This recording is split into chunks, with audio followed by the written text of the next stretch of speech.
मेरी तरह जो लोग विधायक बने हैं, जो लोग सांसद बने हैं, जो टीवी चैनलों के एंकर बने हैं, जो अदानी और अंबानी जैसे परिवार से आते हैं, वो 1% लोग जिनके पास इस मुल्क की 73% प्रॉपर्टी चली गई, ये नेता, सांसद, मंत्री, इन लोग के परिवार में से कोई सरहद पर जाने वाला नहीं। सरहद के दोनों तरफ जो पकोड़े बेचते हैं, जो ठेला लगाते हैं, जो 2 वक्त की रोटी के लिए तरसते हैं, जो किसान और मजदूर हैं, सरहद के दोनों तरफ उन्हीं के बेटे गोली खाने के लिए जाते हैं। और इसीलिए सारे शहीदों के बलिदान को श्रद्धांजलि अर्पित करने के साथ साथ इस बात को ठोस तरीके से रखना चाहता हूं कि हमको शांति चाहिए, कौमी एकता चाहिए, भाईचारा चाहिए, रोटी, कपड़ा, मकान चाहिए, युद्ध किसी कीमत पर नहीं चाहिए। दुश्मन देश को अपने घर की एसी चेंबर में पैर पे पैर चढ़ाकर गाली देना बड़ा आसान है। युद्ध का उन्माद फैले, उस प्रकार की भाषा का प्रयोग करना बहुत आसान है, लेकिन भाईचारे के संदेश देने का यह वक्त है।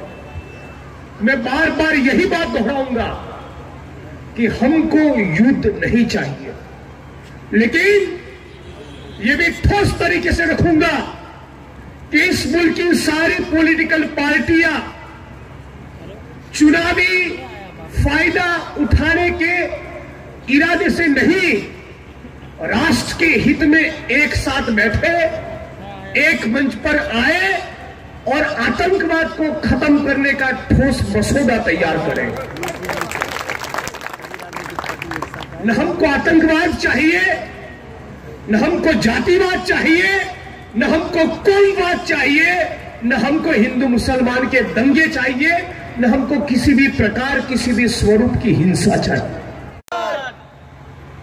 स्वतंत्र भारत के इतिहास में ये एक लौटा ऐसा प्रधानमंत्री है जीवन में कभी सुसाइड करने वाले, आत्महत्या करने वाले एक भी किसान के परिवार की मुलाकात तक नहीं ली उसने। एक लौटा प्रधानमंत्री।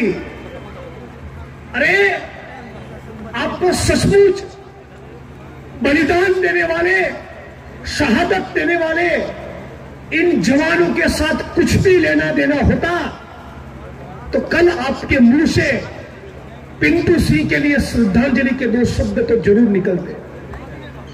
सचमुच आपको जवानों के लिए कुछ लेना देना होता तो आप पूरे भारत की 130 करोड़ जनता, हमारी बहनें, हमारी माताएं, हमारे युवा साथी, बुजुर्ग, किसान, मजदूर, सारे लोग कह रहे थे कि कुछ भी हो अभिनंदन वापस आ जाना चाहिए। और तब मोदी जी को चिंता थी 2019 के चुनाव के बूथ के मैनेजमेंट की। वो बूथ की तैयारी में लगे थे, जो पूरा मुल्क ये कहता था, हिंदू मुसलमान दोनों कहता था कि कुछ भी हो जाए ये अभिनंदन की रिहाई होनी चाहिए। और तब मोदी जी लगे थे, अरे अभिनंदन की रिहाई हो न हो, हम तो अपने बूथ की चिंता करेंगे। ये उनका असली चरित्र है। आप आशा वर्कर हैं, आंगनवाड़ी की बहनें हैं, आप सेना में काम करते हैं, किसान हैं, फैक्ट्री में जाते हैं, आप सबको बार बार इस गुजराती को मैं पहचानता हूं, गुजराती के नाते इसलिए कह रहा हूं, 4 साल 11 महीना विकास की बात करेगा और जब चुनाव का 1 महीना बाकी होगा तब अपनी असली औकात पे उतर आएगा।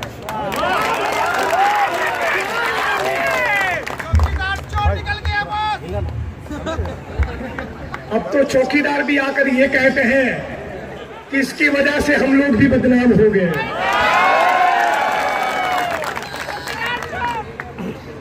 तो शायद कल राहुल गांधी ने या किसी ने कहा है कि चौकीदार ही चोर है, उसके बजाय ये बोलना चालू करिए कि देश का चौकीदार चोर है।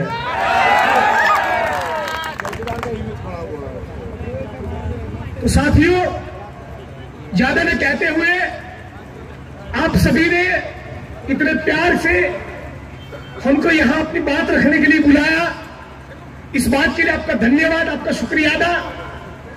बिहार बार बार आएंगे और बिहार की बहनों को, माताओं को दिल से कहेंगे कि गोर लागी। लेकिन जाते जाते बिहार का गौरव और हमारा युवा साथी कन्हैया कुमार यदि चुनाव लड़े तो आप सभी साथियों की जिम्मेवारी है कि ये चुनाव एक ऐतिहासिक और क्रांतिकारी चुनाव होने वाला है। तन मन धन से सभी कन्हैया कुमार को जिताया जाए, उसको पार्लियामेंट में भेजा जाए।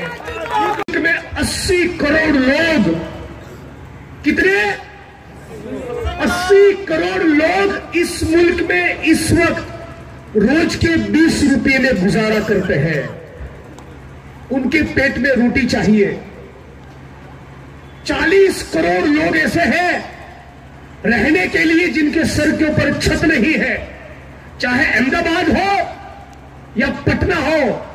निर्माण मजदूर जिनके खून और पसीने से बड़ी बड़ी बिल्डिंगें बनती हैं। गुजरात की जिस विधानसभा में बैठता हूं वो विधानसभा का मकान बनता है या हमारी पार्लियामेंट बनती है, उन निर्माण मजदूरों के सर के ऊपर भी इस मुल्क में छत नहीं। ये हमको चाहिए। हमको चाहिए सबको रोटी, कपड़ा और मकान मिले, शिक्षा और चिकित्सा मिले। प्रधानमंत्री ने नाट्य कला का हुनर बड़ा अच्छा जानते हैं। हमको कभी मन करता है जो लोग ऑस्कर के अवार्ड देते हैं ना, उसकी कमेटी को कागज लिखे कि सबसे बड़ा नाटकबाज तो हमारे मुल्क में है, सारे एक्टिंग के अवार्ड उसी को देने भाई।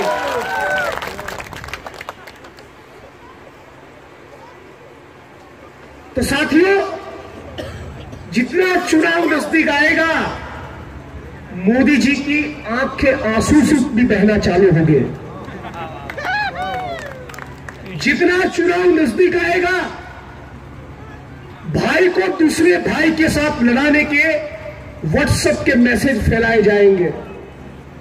जितना चुनाव नजदीक आएगा बात सिर्फ और सिर्फ भारत बनाम पाकिस्तान, मंदिर बनाम मस्जिद की होगी। और तब हमको कहना है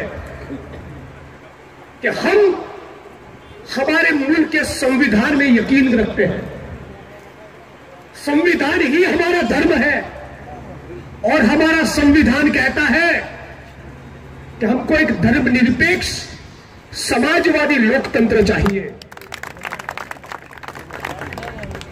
आज साथियों 20-22 लाख करोड़ हमारा बजट रहता है। 20-22 लाख करोड़, और दूसरी तरफ 80 करोड़ लोगों के लिए खाने के पास पैसा नहीं। प्रधानमंत्री कितनी भी बड़ी बड़ी बात करे, लेकिन हम सारे युवा लोग जानते हैं उनको कुछ आता नहीं। न किसानों की आत्महत्या रुकी, न महंगाई कम हुआ, न भ्रष्टाचार कम हुआ, न 2 करोड़ युवा को रोजगार मिला। सही बात है ना?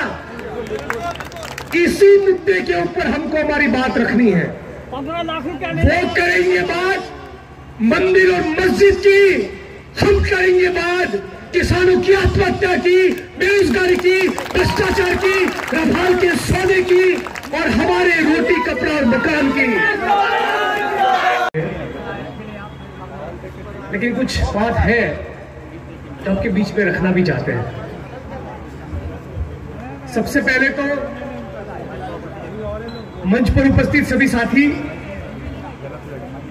सीपीआई के सारे पदाधिकारी, ऑफिस साहब, साथी कन्हैया और आप तमाम लोग जो किशनगंज के कोने कोने से आए, बिहार से आए, आप सभी को क्रांतिकारी जय भीम और इनकलाब जिंदाबाद पेश करता हूं।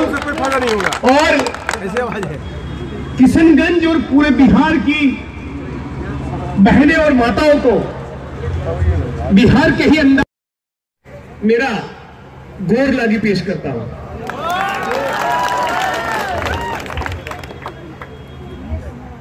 साथियों,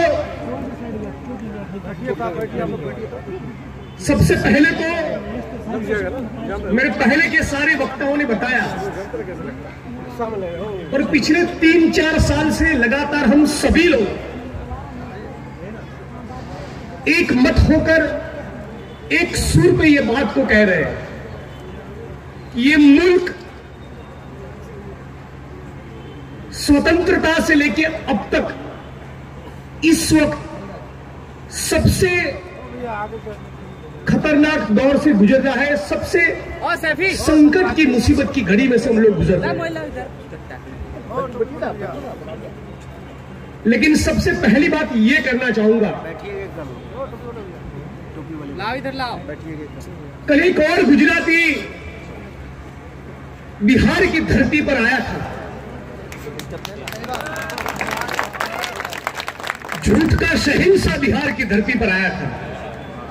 मैं कभी कभी मेरे भाषणों में कहता हूं कि गुजरात की धरती बड़ी कमाल की है। वहां पर सत्य के प्रयोग करने वाले गांधी भी दिए और झूठ के प्रयोग करने वाले मोदी भी दिए।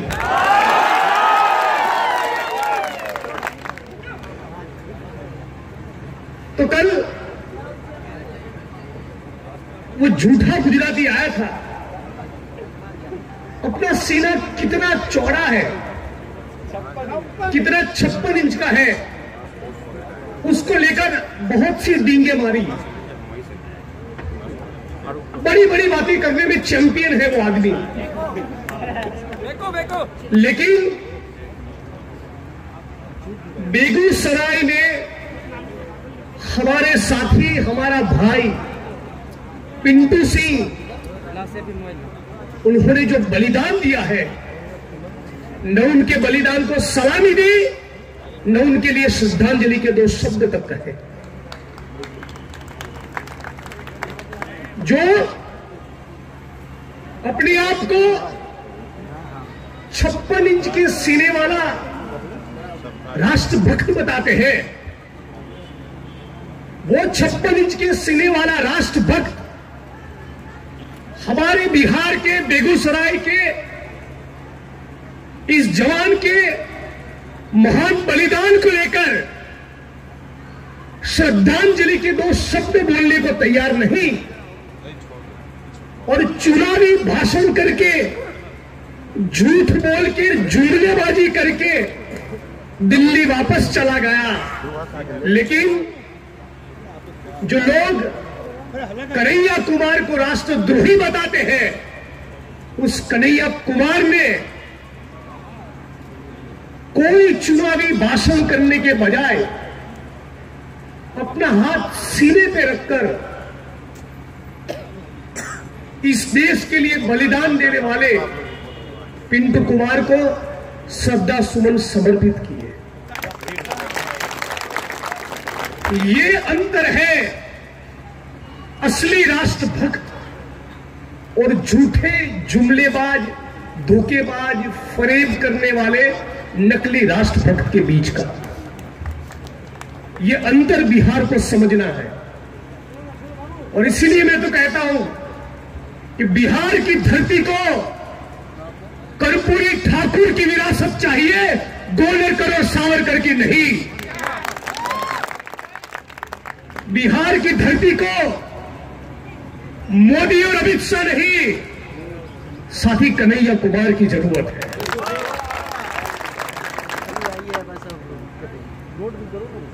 आज साथियों, पुलवामा की जो घटना हुई, पूरा देश उससे आहत है। इस मुल्क के हर एक जिले के हर एक कोने में गांव गांव में, हर एक नगर के मोहल्ले में लोग इस बात को लेकर चिंतित है कि आखिर ये मुल्क कौन सी दिशा में जाएगा। कुछ चैनल के पत्रकार अपनी प्रोडक्ट की बिक्री के लिए, अपनी टीआरपी के चक्कर में युद्ध का उन्माद फैलाने में लगे हैं। और तभी बिहार की धरती का वो लाल, वो सपूत जिसका नाम रवीश कुमार है, वो रवीश कुमार कहते हैं कि हो सके तो 2 महीने के लिए कृपया टीवी को फोड़ दो, चैनलों को बंद कर दो। कौन ये कह रहा है? रवीश कुमार कह रहे हैं।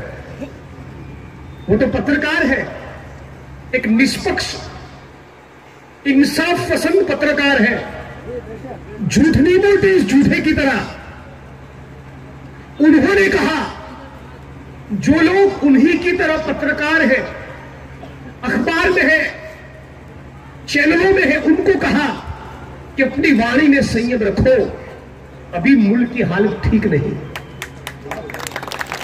और उसी सुर में मैं कहना चाहता हूं कि सीना फुलाकर समाज जो हिंदू मुसलमान में विभाजित है, उसको और विभाजित करने वाली भाषा का प्रयोग करना तो बड़ा आसान है, लेकिन इंसानियत का संदेश देना इस वक्त की नजाकत है। और इसीलिए मैं किशनगंज की धरती पर से कहना चाहता हूं कि साथी पिंटू सिंह और 40 से ज्यादा जो भी जवान हमारे मारे गए, उनके बलिदान को मैं सलाम करता हूं, उनको दिल से श्रद्धांजलि अर्पित करता हूं। और ये भी कहना चाहता हूं, 15 लाख हमारे खाता में नहीं आया। सुनिए, हमको सुबह सुबह एक सपना आया 4:30 बजे, और सपने में आए हमको नीतीश जी। तो हमने नीतीश जी को पूछा कि ये क्या हो गया, तो नीतीश जी धीरे से हमारे कान में कहे कि जिग्नेश भैया, बिहार में कहावत है, बंदर के हाथ में नारियल आ गया।